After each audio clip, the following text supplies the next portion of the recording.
Cette journée qui est co-construite avec la DHL, l'Agence départementale de l'hébergement et du logement du département du Gard, porte sur la question de la précarité énergétique. La précarité énergétique, elle fait souffrir une partie de la population d'Occitanie en hiver, évidemment, mais il faut penser aussi à la précarité thermique en été. Et donc, elle suppose effectivement d'une part d'informer et d'autre part de traiter évidemment toutes ces questions liées au public en situation de pauvreté. On se rappelle que le taux de pauvreté dans le Gard, il est entre 19 et 20% de la population. C'est un des départements les plus pauvres de France et nous avons 4 des 10 départements les plus pauvres de France et donc plusieurs centaines de milliers de personnes qui sont concernées par cette précarité énergétique en Occitanie, avec, je le répète, donc une mission d'information, les informer sur leurs droits, les informer sur les outils, et puis une mission d'action, c'est les aider dans la lutte contre la précarité énergétique. Il s'agit à la fois de pouvoir réunir des acteurs, donc des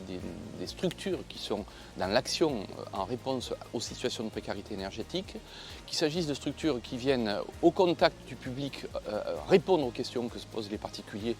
ou quelquefois qu'ils ont du mal à exprimer, mais aussi dans des propositions d'accompagnement qui soient de l'ordre économique, parce que la précarité énergétique fait appel à des problématiques budgétaires pour les occupants de logements qui sont souvent des passoires thermiques et qui ont des problématiques face à leurs factures de plus en plus élevées,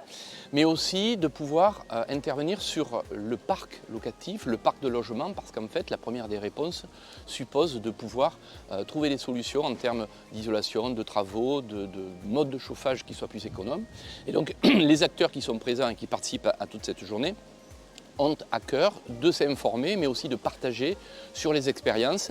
Et concernant ce que l'a dit Laura cet après-midi à dire au sein d'une conférence sur le mal logement et la santé, de voir comment le droit permet de travailler sur la décence qui est exigée aujourd'hui des logements et de la décence énergétique qui est aussi une réponse en termes de réponse pratique pour les usagers. Cette journée avec Magali Montesivi, qui est la directrice de la DHL, on a pensé que c'était très utile aujourd'hui d'avoir une journée de réflexion organisée avec, bien sûr, dans le cadre de l'Occitanie, notre région, sur les questions de la lutte contre la précarité énergétique, parce qu'on s'aperçoit que la question cruciale, bien sûr, le logement, l'accession au logement, rester dans son logement, nous sommes en grande difficulté sur cette question-là, mais à côté de ça, il faut accompagner. Quand on a un logement, il faut pouvoir aussi vivre dignement, et vivre dignement, c'est lutter contre les pertes, notamment énergétiques. Donc, la DHL a pour vocation d'accompagner les Gardoises et les Gardois qui vivent en précarité, parce qu'elles ont des difficultés financières, et donc c'est trouver des moyens pour aujourd'hui faire des économies, payer des factures à charge, ce qu'on dit les fluides, c'est-à-dire l'eau, l'électricité, faire des économies. La DHL, elle est là pour accompagner et pour trouver des solutions. Alors aujourd'hui, nous rassemblons l'ensemble des acteurs qui luttent contre la précarité énergétique. Donc ça doit permettre de créer, d'échanger, de créer une dynamique pour pouvoir améliorer aussi les dispositifs qui sont mis en place, notamment au département du Gard, mais aussi à la région et des représentants d'État qui étaient présents aussi pour faire remonter les problématiques de notre territoire.